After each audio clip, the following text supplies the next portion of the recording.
ఇప్పటి వరకు మనం డిస్కస్ చేసింది ఏంటి? సో క్వాడ్రిలేటర్స్ అండ్ ట్రయాంగిల్స్ పైన క్వశ్చన్స్ మా. ఇప్పుడు ఏంటంటే సర్కిల్స్. ఇంకా సర్కిల్స్ అంటే అల్టిమేట్. ఇంకా అక్కడ నుంచి కంపల్సరీ ఒక క్వశ్చన్ రావాల్సిందే. ఏ కాంపిటేటివ్ ఎగ్జామ్ తీసుకున్నా కంపల్సరీ క్వశ్చన్, రైట్? ఇక సర్కిల్స్ అంటే ఐడియా ఉంది, ఒకసారి మళ్ళీ ఇంట్రడక్షన్ అంతా వినండి. చెప్పండి, ఏరియా ఆఫ్ ఏ సర్కిల్ అనగానే pi r square, right, good. So circumference of circle 2πr, πr square 2πr, that's it. D అంటే ఏంటి మా? డయామీటర్. సర్కిల్ యొక్క డయామీటర్ అంటే వ్యాసం. వ్యాసం అంటే ఆర్ ప్లస్ ఆర్ కలిపితే 2r, అది డి. ఇవి బేసిక్ కాన్సెప్ట్స్. ఇవి కనుక కరెక్ట్ క్లారిటీ ఉన్నాయనుకోండి, ఇక వాటిపైన వచ్చే క్వశ్చన్స్ ఎట్లా తీసుకుందాం అది కాన్సెప్ట్. అఫ్ కోర్స్ ముందు బేసిక్ లెవెల్ తీసుకెళ్తాను, బేసిక్ లెవెల్ నుంచి అడ్వాన్స్ లెవెల్కి వెళ్దాం, right? So very first question observe చేయండి ఒకసారి. క్వశ్చన్ ఏమన్నా క్లియర్గా? So the area of a circle is 38.5 square centimeters అంట. ఓకే, ఇట్స్ సర్కమ్ఫరెన్స్ ఈజ్, అదే ఏరియా ఆఫ్ ఎ సర్కిల్. మాకు వృత్తం యొక్క వైశాల్యం ఎంత ఇచ్చాడు? వైశాల్యం అంటే గుర్తుంది కదా, బీ కేర్ఫుల్. వైశాల్యం πr స్క్వేర్, πr స్క్వేర్ ఎంత ఇచ్చాడు? 38.5 ఇచ్చిండు, సరే మంచిది. కానీ ఇప్పుడు ఏం కావాలంటే మనోడికి సర్కమ్ఫరెన్స్ అంటే చుట్టుకొలత. చుట్టుకొలత అంటే మీనింగ్ ఏంటి మా? 2πr ఇది కావాలి. πr స్క్వేర్ ఇచ్చిండు, 2πr కావాలి. ఇంకా πr స్క్వేర్ 2πr అంటే లాజికల్గా ఆర్ ఒకటి తెలిసి సరిపోతుంది. Simple concept, right? ఆరు తెలియాలి, కానీ మీరు క్యాలిక్యులేట్ చేసుకుంటే కొంచెం జాగ్రత్త ఉండాలి మా. ఆరు వస్తే నేను దగ్గర సబ్సిడీ చేస్తాం. ఆరు ఎట్లా రాపిస్తారు చెప్పండి? πr స్క్వేర్ అంటే మీనింగ్ ఏంటి? సరే ఈ 2πr కనుక్కుందాం లేదు తర్వాత విషయం. కానీ ఇప్పుడు నేను πr స్క్వేర్ అంటే 22/7 క్లియర్, రైట్? పై ఆర్ అంటే తెలియదు, ఆర్ స్క్వేర్ తెలియదు. R square is equal to 38.5. ఇది బేసిక్ థియరీ. అప్పుడు ఇంకా ఇది అక్కడ తీసుకుపోయి కట్ చేయడానికి ఇక్కడనే కట్ చేసుకోవచ్చు కదా. ఆర్ స్క్వేర్ రావాలంటే మనకు ఆర్ కంపల్సరీ వస్తున్నాయి కదా, 2πr వస్తుంది, ఇదే కదా. సో వైశాల్యం వచ్చింది, చుట్టుకొలత కావాలి. Basic concept, don't confuse. చాలా మంది 2 టేబుల్లో కట్ చేసినట్టు లేదు కదా. ఇక 2 టేబుల్లో కట్ చేస్తే లేదు కాబట్టి కంపల్సరీ 2 11s కూడా 11 టేబుల్లో కంపల్సరీ కట్ కావాల్సింది.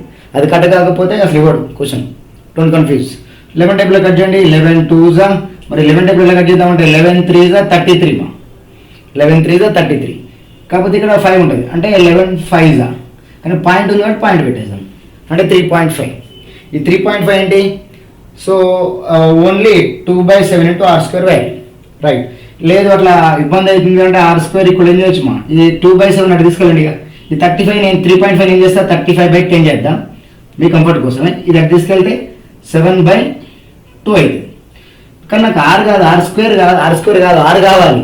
ఆర్ కావాలంటే మరి ఆర్ ప్లేస్లో రాయాలంటే కొంచెం ఇబ్బంది అవుతుంది కదా. సో ఆర్ తెలుసనే కదా మన వాల్యూ వచ్చింది. ఆర్ స్క్వేర్ రావాలంటే చాలా మంది ఏం చేస్తుంటే 7 into 35 మల్టిప్లై చేస్తాను, 2తో కట్ చేసుకోవాలని తెలుసలేదు, ఇబ్బంది అవుతుంది అనుకోవద్దు. ఇక్కడ మీరు బాగా అర్థం చేసుకోవాల్సింది, ఎప్పుడు మల్టిప్లై చేయకండి. పాసిబుల్ ఎంతవరకు కట్ చేయండి. 5 7s 5 2s 7 into 7 7 square 2 into 2 2 square. Multiply అయితే చేయకండి, మల్టిప్లై చేస్తే టైం వేస్ట్. 7 into 7 7 స్క్వేర్ అవుతుంది, 2 into 2 2 స్క్వేర్ కాబట్టి ఇది స్క్వేర్ అది స్క్వేర్ లేదు. 7 square by 2 square ఉంది కాబట్టి R square equal 7 square by 2 square. సరే రాయాల్సిన అవసరం లేదు, బట్ మీకోసం 7 square by 2 square. ఇది బేసిక్ కాన్సెప్ట్. ఇంకా ఆర్ ఈక్వల్ ఏంటంటే 7/2 తెలిసిపోయింది. ఆర్ ఈక్వల్ 7/2 అంటే ఇక్కడ సబ్స్టిట్యూట్ అయిపోతుంది కదా. R equal to 7/2. ఇప్పుడు సేమ్ అదే కాన్సెప్ట్ మళ్ళీ 2 into 22/7. ఆర్ ఎంత వచ్చింది మనకి? 7/2 వచ్చింది. కాదు ఇదే చుట్టుకొలత యొక్క story. 7 7 get cancel, 2 1 2 11 11 2 22 square not square centimeters, centimeters. R ఒకటే ఉంది ఇక్కడ. ఆర్ స్క్వేర్ కాబట్టి స్క్వేర్ సెంటీమీటర్స్, ఆర్ స్క్వేర్ కాబట్టి స్క్వేర్ సెంటీమీటర్స్ లాగా ఇచ్చిండు. ఆర్ కాబట్టి centimeters. The best option is what?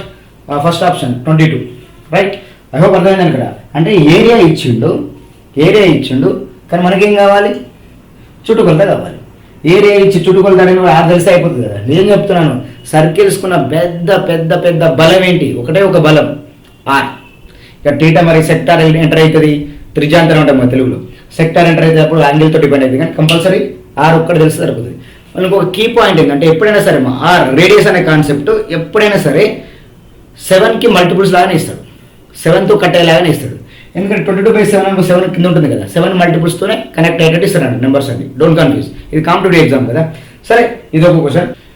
ఈ క్వశ్చన్ కూడా వెరైటీ ఉంది. The diameter of a toy wheel అంటే బొమ్మ చక్రం అనమాట. Toy wheel is the distance travelled by 14 centimeters. Okay, the diameter of a toy wheel is 14 centimeters. What is the distance travelled by it in 15 revolutions? ఏమన్నాడు? ఒక బొమ్మ చక్రం యొక్క వ్యాసం అంట 14 centimeters అంట. సరే మంచిది. అయితే దానికి ఏమడుగుతున్నాడు కొంచెం క్లియర్గా? 15 భ్రమణాలలో అది ప్రయాణించిన దూరం ఎంత అంటుండు. ఏమని చెప్పండి ఇక్కడ సింపుల్గా? వీల్, ఒక బొమ్మ వీల్ అంటే టాయ్ యొక్క వీల్ ఏ షేప్లో ఉంటుంది తెలుసు మనకి? సర్కిల్ షేప్లో ఉంటుంది. దాని యొక్క డయామీటర్ ఇచ్చిండు. ఎంత ఇచ్చాడు? 14 ఇచ్చిండు. డి వాల్యూ 14 ఇస్తే నాకు డి వద్దు, ఆర్ చెప్పండి అంటే 7, డి/2 ఆర్. ఇది తెలుసు. ఇది ఇట్లా రౌండ్ చేసుకుంటూ పోవాలంటే 15 రౌండ్స్ పోవాలట. 15 రౌండ్స్ పోవాలంటే టక్కున మైండ్లోకి ఏం రావాలంటే ఏరియా తీసుకోవద్దు, ఏరియా కాదు కావాల్సింది. ఇక్కడ నుంచి మొదలు పెడితే స్టార్ట్ అయ్యి మళ్ళీ ఒక రౌండ్ తిరుగుతుంది. రౌండ్ తిరుగుతుంటే ఇది మొత్తం తిరిగి మళ్ళీ ఇక్కడికే వస్తుంది. అది ఒక రౌండ్ కంప్లీట్ అయినట్టు. అంటే ఇలా తిరిగి ఇలా వచ్చిందంటే లాజికల్ ఒక రౌండ్ కంప్లీట్ అయిందంటే చుట్టూ తిరిగినట్టుగా, అంటే సర్కమ్ఫరెన్స్ తీసుకోవాల్సి వస్తుంది. చుట్టుకొలత తీసుకోవాలి. చుట్టుకొలత సూత్రం ఏంది? 2πr. 2πr తీసుకోవాలి. ఒక రౌండ్ అంటే 2πr. అప్పుడు తను ఏమన్నాడు? అట్లా 15 రౌండ్స్ పోవాలంట. ఒక రౌండ్ పోవడానికి 2πr అయితే మరి 15 రౌండ్స్ పోవడానికి 15 2πr అవుతుంది. ఒక రౌండ్కి 2πr పోతుంది. మనం అట్లా 15 రౌండ్స్ పోవాలంట. 15 2πr answer. Direct step 15 2πr. ఈ 2πr ఏంటంటే 2πr అంటే ఏంటి? 22/7 పై వాల్యూ. ఆర్ అంటే ఇచ్చిండు మా 7 అయిపోయింది. చెప్పాను కానీ ఆర్ ఎప్పుడైనా 7 మల్టిపుల్స్లో ఇస్తాడు మా 21 కానీ ఇంకా 35 కానీ అట్లా 7 మల్టిపుల్స్లో ఆర్ ఇస్తాడు కాబట్టి ప్రాబ్లం లేదు. 15 టైమ్స్ ఏం తీసుకుంటున్నాను? ఒక్కసారికి 2πr. 15 టైమ్స్ ఎంత? 15 2πr. Make it simple, don't make it as complicated. బుధవారం చూడకండి. ఎందుకు చుట్టుకొలతని తీసుకోవాల్సి వస్తుంది?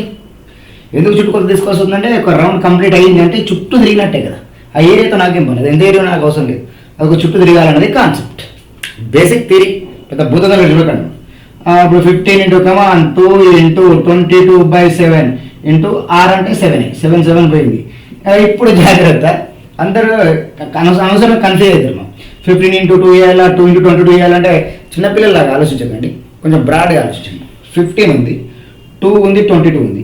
ఈ 2ని 22ని ఇలా అనుకోవచ్చుగా. 15 ఇంటూ అనుకోవచ్చు, డైరెక్ట్ చెప్పవచ్చు అనుకోవచ్చు. ఎట్లా? ఇంటూ 2 అట్లా ఉంది. ఈ 22ని 2 × 11 అనుకోవచ్చుగా.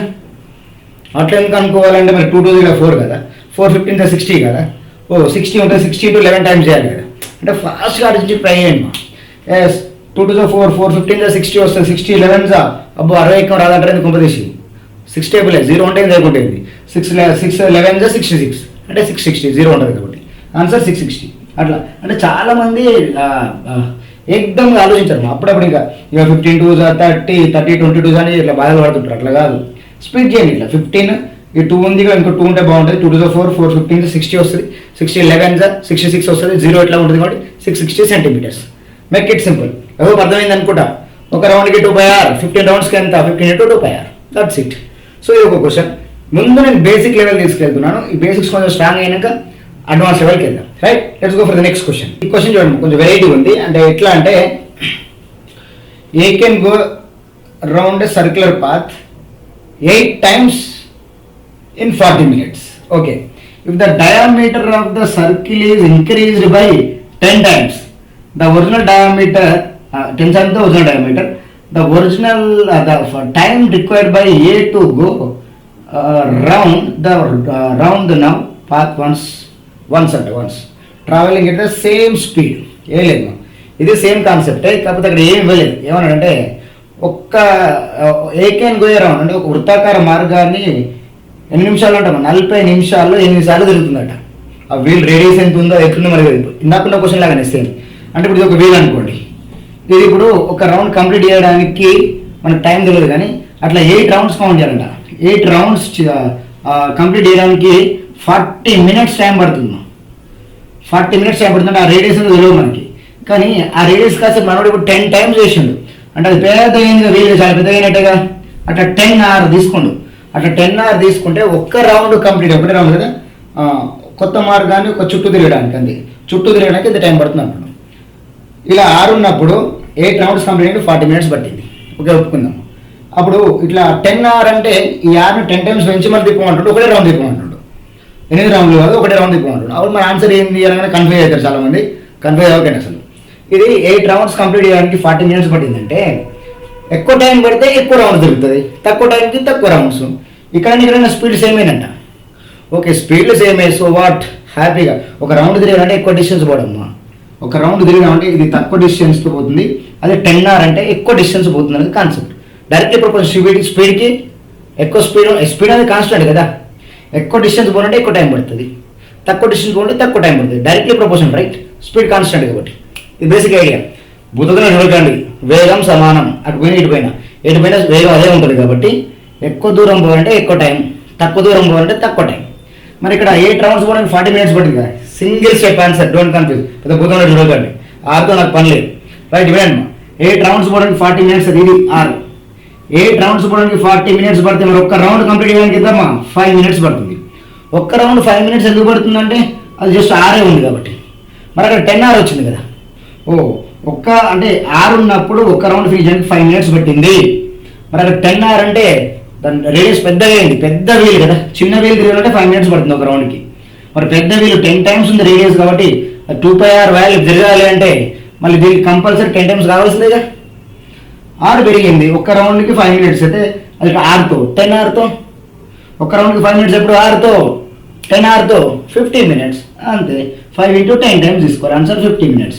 సింపుల్గా అర్థం చేసుకోండి మా. 6 పెరిగింది అంటే దూరం పెరిగినట్టే కదా. అంటే ఒక దూరం 50 minutes పట్ట, ఒక రౌండ్ కంప్లీట్ చేయడానికి 50 minutes పట్టింది. ఎందుకంటే 6 ఇది దీని యొక్క రేడియస్ ఎంత, వ్యాసార్థం 6, అది 10 times పెరిగింది కాబట్టి ఇంకెక్కువ టైం పడుతుంది. బేసిక్ థియరీ చూడగానే ఆన్సర్ అయిపోవచ్చు. Answer 50 minutes. The best option is what 50. ఇంకో ఈ లెవెల్ ఆఫ్ పర్సెప్షన్ మనకు అలవాటు ఇవ్వాలి. ఇది బేసిక్ లెవెల్ కాన్సెప్ట్స్. ఇట్లా స్టాండ్ చేయడానికి కొంచెం ముందుకు వెళ్తే దీంట్లో తీసుకొచ్చి రెక్టాంగిల్ పడేస్తాడు, ట్రయాంగిల్ పడేస్తాడు, కాన్సైక్లిక్ అంటాడు, రెండింటిని టచ్ చేస్తాడు, కట్ చేపిస్తాడు, ఇష్టం నాడు చేస్తాడు. అప్పుడు కూడా రెడీ ఉండండి, నేను నట్టు వరి. Let's go for the next question. ఈ క్వశ్చన్ అడిగిండు, the diameter of a toy wheel 40 centimeters.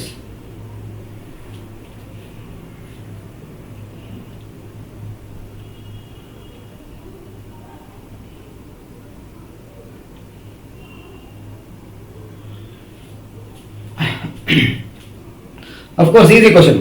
If the perimeter of a semicircle field is 144 centimeters, then the diameter of the field is, simple question, right? తనేమన్నాడు మా perimeter of సెమీసర్కిల్ ఎంత ఇచ్చాడు మా. సెమీసర్కిల్ అర్ధవృత్తం యొక్క చుట్టుకొలత ఇచ్చాడు. అర్ధవృత్తం యొక్క చుట్టుకొలత అంటే మా అర్ధవృత్తమే, మొత్తం వృత్తం కాదు అర్ధవృత్తం, దాని యొక్క చుట్టుకొలత ఇచ్చిండు. చుట్టుకొలత అంటే ఇది 6, ఇది 6 ఉంటుంది, ఇదేమో πr, గుర్తుకుందా? ఇది ఆర్క్ అవుతుంది, ఆర్క్ చాపం పొడవు πr, r + r, πr + 2r అయితే చుట్టుకొలత అంటే అర్ధవృత్తానికి. πr కాదు 2πr కాదు, 2πr సగం అయితే πr అంటాం కాదు మా. వృత్తం మొత్తం ఉంటే 2πr, మరి సగం ఉంటే πr అని తీసుకుంటాం. కానీ r + r కలుస్తుంది ఎప్పుడైనా సరే. కంప్లీట్ సర్కిల్ ఉన్నప్పుడు r + r రాదు. గుర్తుకుందా? బేసిక్ లెవెల్లో చెప్పుకున్నాం, గుర్తుకుందో ఒకసారి మళ్ళీ ఇంట్రడక్షన్ వినండి క్లియర్గా. ఎస్, అర్ధవృత్తం యొక్క చుట్టుకొలత πr + 2r. ఇది ఎంత ఇచ్చాడు మా? πr + 2r ఎంత ఇచ్చాడు? అయిపోయింది, 144 ఇచ్చింది. πr + 2r 144 అయితే the diameter of the field అంటే ఈ ఫీల్డ్ యొక్క డయామీటర్ అంటే r + r ఏగా, r + r d ఎంత అంటుంది. ఇంకంటే ఇంకేముంది, d వాల్యూ కావాలి. మేక్ ఇట్ సింపుల్ మా, don't make it as complicated. పెద్ద బుద్ధనోడు ఇవ్వకండి. ఓకే, d కావాలంటే r తెలవాలి, r అంటే r + r కావాలి, 2 సార్లు r తీసుకుంటే అయిపోతుంది. ముందు r కావాలి కదా, r తీసుకుందాం. 5 + 2 కన్ఫ్యూజ్ అవ్వద్దు, 144. ఇక r అంటే π అంటే ఏంది మరి 22/7 తీసుకుంటాం, +2 అంటాం, = 144. ఇట్లా కట్ చేసేటప్పుడు కొంచెం జాగ్రత్త. మీద పెద్ద బుద్ధుని పెట్టి చూసి ఎట్లా చేయాలి, ఇంకా వేరే లెవెల్ పోవాలి అనకండి. ఏం లేదు, అక్కడ 7 2s ఎంత 14, 14కి 22 కలపండి, డైరెక్ట్ స్టెప్. 7 2s 14, 14 22 కలిపితే 36, రైట్? అంతేనా? 36 r × 36/7 అవుతుంది, = 144. రైట్, ఇంతవరకు క్లారిటీ ఉంది, ఫుల్ క్లారిటీ ఉంది. ఇప్పుడు ఈ 7 బై మల్టిప్లై అవుతుంది, కానీ 36 144తో కట్ అవుతుందా? మాకు 36 టేబుల్ రాదుగా అనకండి. 36 టేబుల్ అనేది పెద్ద విషయమే కాదు. అంటే మీరు క్యాలిక్యులేషన్ ఫాస్ట్ చేస్తున్నప్పుడు లాజికల్ థింకింగ్ పెరుగుతుంది, అంటే బ్రెయిన్ కెపాసిటీ వేరే లెవెల్కి వెళ్ళిపోతుంది. అది నేను చెప్పే పాయింట్. 36 ఎక్కడ రాకపోతే 2 టేబుల్ కట్ చేస్తాము, 12 టేబుల్ చేస్తామంటే అది చిన్నపిల్లలు చేస్తారు, అట్లా కాదు.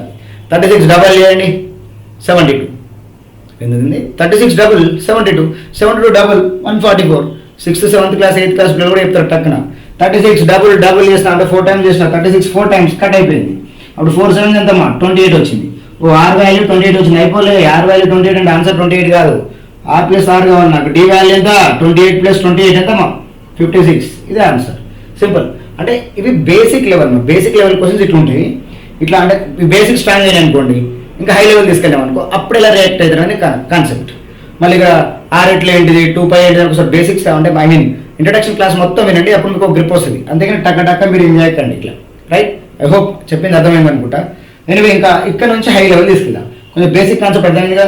సెక్టార్ ఎంటర్ అవుతుంది, మళ్ళీ దీంట్లో ఏంది మా చిన్న చిన్న సర్కిల్ వస్తాయి, రెక్టాంగిల్ అంటే చతుర్భుజాలు వస్తాయి, స్క్వేర్లు వస్తాయి, ట్రయాంగిల్ వస్తాయి, కాన్సైక్లిక్ కాన్సెప్ట్ ఒకటి వస్తుంది.